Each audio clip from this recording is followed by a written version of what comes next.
Hi friends, ఇప్పుడైతే తెలుసు కదా మూవీ నుంచి 2 సాంగ్స్ రిలీజ్ అయ్యాయి మనకి అప్పుడు. ఆ 2 సాంగ్స్ చాలా బ్లాక్ బస్టర్ హిట్ అయ్యాయి.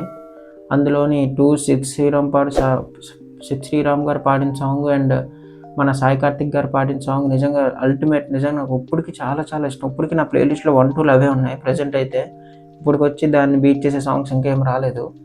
సో నిజంగా నాకు ఆ మెలోడీస్ సాంగ్స్ గానీ నాకు చాలా ఇష్టం నిజంగా. అంటే ఎడిటింగ్ చేసినప్పుడు కానీ, పడుకున్నప్పుడు కానీ ఆ సాంగ్సే వింటూ ఉంటాను నిజంగా. అంటే నాకు అంత ఇష్టం అవి. చాలా బాగా నచ్చాయి నిజంగా.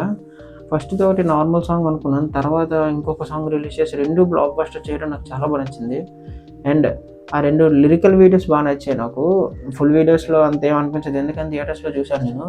ఫుల్ వీడియోస్‌లో ఏంటంటే వాళ్ళు మధ్యలో మాటలు వచ్చేసి సాంగ్ తగ్గిపోతూ ఉంటది. సో దానివల్ల చిన్న డిసప్పాయింట్ ఉంటది. ఎందుకంటే ఫుల్ వీడియో సాంగే కదా మనకు నచ్చుతది. మధ్యలో లిరిక్స్ ఆగిపోతూ ఉంటే మనకు అంతగా నచ్చదు.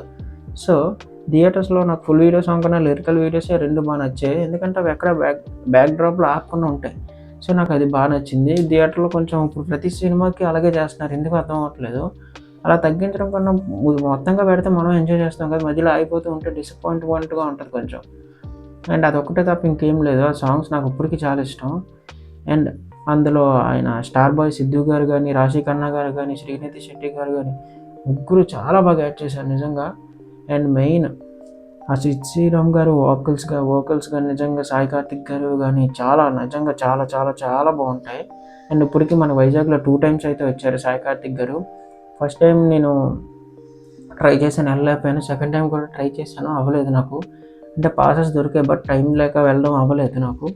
ఆ టైంలో వేరే వర్క్స్ ఉన్నాయి నాకు. సో ఆ వర్క్స్ చేస్తూ ఉండడం వల్ల అవ్వలేదు. ఈసారి ఖచ్చితంగా న్యూ ఇయర్‌కి ఒకవేళ వస్తే ఖచ్చితంగా వెళ్తాను. అండ్ వైజాగ్‌లో ఈవెంట్స్ జరుగుతున్నాయి. ఏ ఈవెంట్స్ ఎక్కడో మీకు తెలుసుకోవాలనుకుంటే నాకు కామెంట్ చేయండి వీడియో చేయమని. ఖచ్చితంగా నేను వీడియో చేస్తాను. అప్పుడు ఆ వీడియోలో నేను మాట్లాడతాను వైజాగ్‌లో న్యూ ఇయర్‌కి ఏటేటి ఉన్నాయి అనేది. అప్పటి వరకు మన ఛానల్ లైక్ చేయండి, షేర్ చేయండి, సబ్స్క్రైబ్ చేయండి. ఉంటాను.